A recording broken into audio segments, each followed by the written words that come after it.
Olá, meu nome é Ângelo e eu sou o seu professor sobre Teologia da Promessa. Queria te convidar a orar nesse momento antes de nós começarmos essa aula. Pai, obrigado por esse momento, obrigado por essa aula, obrigado por cada um que está assistindo. Nesse momento eu quero pedir ao Senhor, em nome de Jesus, que o Senhor libere espírito de sabedoria e de revelação, Senhor. Iluminação dos olhos do coração, para que possamos compreender o Teu plano, para que possamos compreender a Tua vontade para todos nós nesses dias. Pai, em nome de Jesus, libera discernimento da Tua vontade, da Tua palavra, em nome de Jesus. Amém. Então, nessa aula eu queria conversar com você a respeito do plano de Deus. A teologia da promessa é, na verdade, uma teologia que busca estudar a Bíblia de Gênesis a Apocalipse, entendendo qual é o tema central da Bíblia. Eu acredito que esse tema central pode ser resumido nessa palavra, promessa. Quando nós pensamos no reino de Deus, o reino é uma promessa de Deus. Quando nós pensamos na salvação, a salvação é uma promessa de Deus. Quando nós pensamos no Messias, no Cristo, o Cristo é prometido por Deus. Então, a promessa, eu acredito, molda toda a revelação da Bíblia. E esse é o objetivo dessa aula, é conseguir entender o desenvolvimento da revelação de Deus a partir desse viés, a perspectiva da promessa. Então nós vamos fazer isso tentando olhar do início ao fim da Bíblia com muita simplicidade, de maneira bem dinâmica. Nós vamos tentar entender esse aspecto da Bíblia. Mas antes de entrar na matéria propriamente dita, eu queria explicar para você o que me motiva a dar essa aula, o que está mexendo com o meu coração, me motivando a falar sobre esse assunto. E o que me motiva tem a ver com o assunto de cosmovisão. Cosmovisão é a maneira que nós enxergamos o mundo ao nosso redor, ok? É a visão que eu tenho a respeito do mundo. Então, por exemplo, se eu tenho um óculos vermelho, todo o mundo ao meu redor vai ser vermelho. Se eu uso um óculos verde, de lente verde, todo mundo ao meu redor vai parecer verde. Ou seja, a lente que eu uso para olhar o mundo ao meu redor vai definir a cor que eu percebo o mundo ao meu redor. O mundo pode não ser exatamente daquela cor, o mundo pode não ser exatamente daquela forma, mas o fato é que todos os seres humanos possuem uma lente através do qual eles olham para a realidade. E o que me impressiona é o fato de que a Bíblia é uma cosmovisão. A Bíblia apresenta uma cosmovisão. E quando nós estudamos a teologia da promessa, o que nós estamos tentando fazer é perceber o elemento central, o ponto focal dessa cosmovisão, que é o desenvolvimento de uma promessa no Evangelho, ou do Evangelho como promessa. Um versículo que me chama muita atenção, que fala a respeito de cosmovisão, é Efésios, no capítulo 4, no versículo 17, onde o apóstolo Paulo diz o seguinte: Portanto, digo e dou testemunho no Senhor, que não andeis mais como andam os gentios em pensamentos fúteis. O que me impressiona nesse versículo é que o apóstolo Paulo está escrevendo para a igreja em Éfeso. São cristãos. E ele está dizendo que eles não deveriam mais de andar como andam os gentios em pensamentos fúteis. O que me impressiona é o fato de que, mesmo sendo cristãos, mesmo sendo salvos, eles poderiam andar em pensamentos fúteis, em uma cosmovisão semelhante à cosmovisão das pessoas que os cercavam. E ele vai chamar essa cosmovisão de pensamentos fúteis. Por que fúteis? Porque não conseguem relacionar corretamente com a realidade.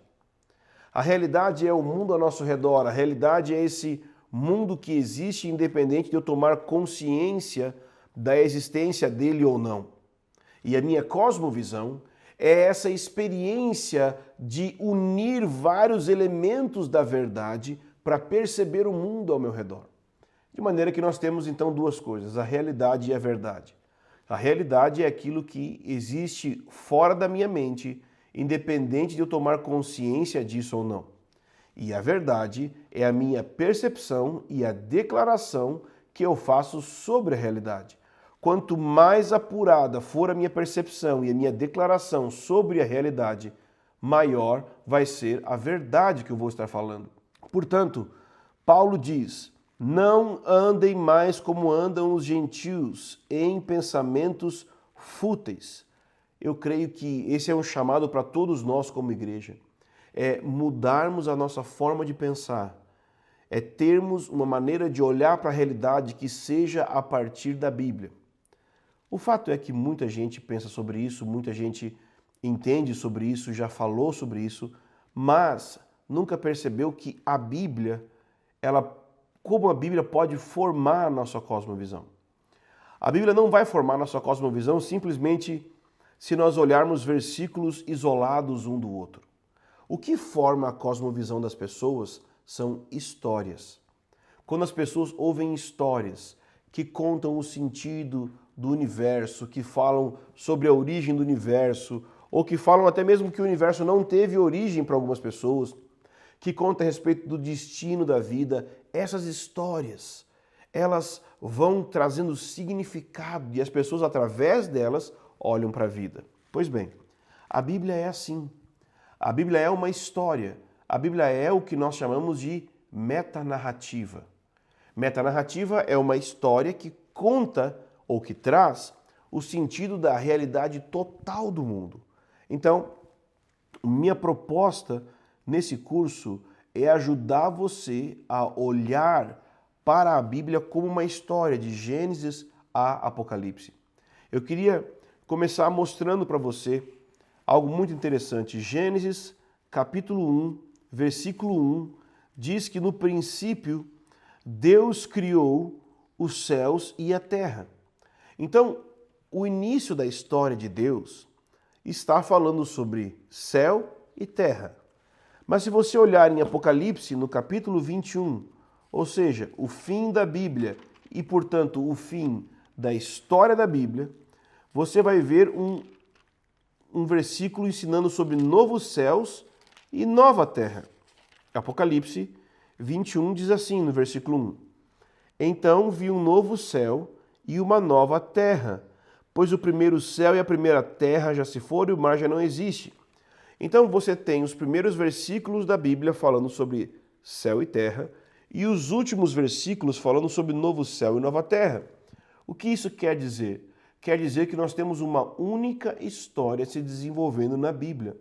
Não são várias histórias sem conexão uma com a outra, mas é uma única história que contém uma única mensagem. Isso é o Evangelho. O Evangelho é essa mensagem que está contida nessa história de Deus na Bíblia. Portanto, o Evangelho não é apenas um princípio que nos conta como nós podemos ser salvos.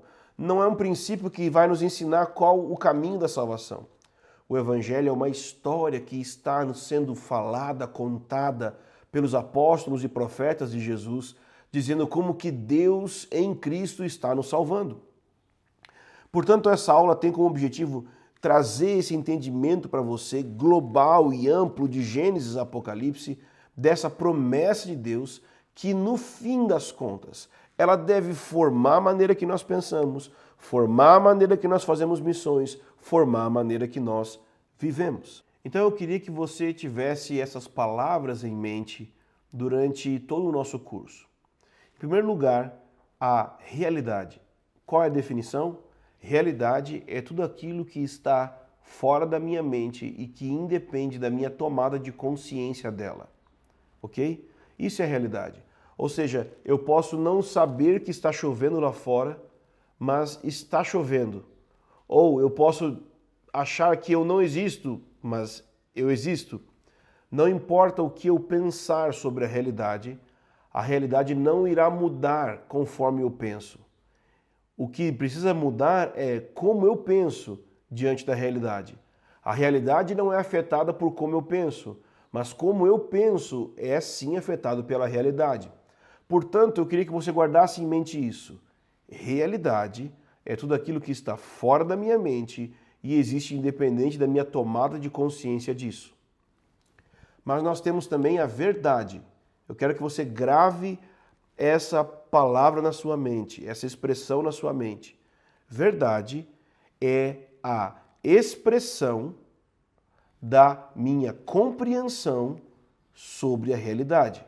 Então, quando eu olho para a realidade e eu penso sobre ela e eu a compreendo, e então eu expresso e explico aquilo que eu estou compreendendo, essa explicação, fruto da compreensão, se chama verdade.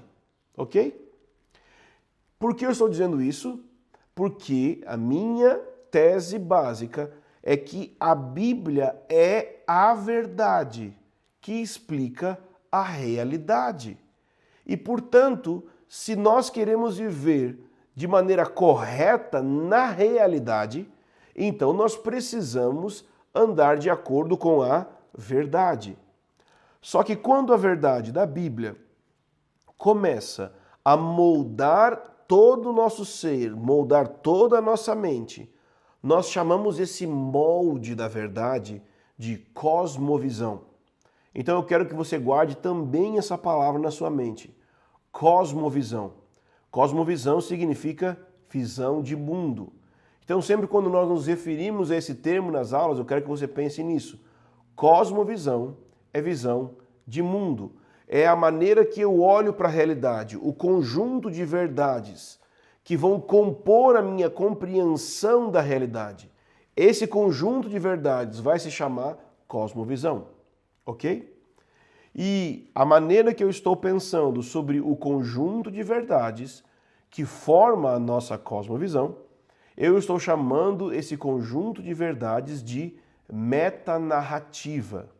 O que é metanarrativa? Existem duas formas de nós pensarmos metanarrativa. Uma a partir da filosofia e outra a partir da literatura. O meu enfoque é apenas da filosofia. Quando nós pensamos em metanarrativa a partir de uma perspectiva filosófica, o que nós estamos querendo dizer é que a metanarrativa é uma história que explica o sentido da realidade, ou o sentido último da realidade. Assim como a Bíblia, nós temos outros livros, outras histórias, outras metanarrativas, como o próprio Alcorão, que buscam explicar o sentido total da realidade. E qual é o centro da história da Bíblia? Esse é o ponto dessa aula. Qual é o ponto focal mais importante da história da Bíblia? É a promessa de Deus, ok? E eu estou pensando que essa promessa e o Evangelho de Jesus são a mesma coisa. Então, o que eu estou querendo mostrar para você nessa aula é que de Gênesis a Apocalipse, Deus está fazendo uma única promessa, não são várias, é uma única promessa que tem várias dimensões e essa promessa se chama o Evangelho. E como igreja, nós precisamos moldar a nossa forma de pensar, a nossa forma de fazer discípulos e a nossa forma de plantar igrejas a partir dessa promessa.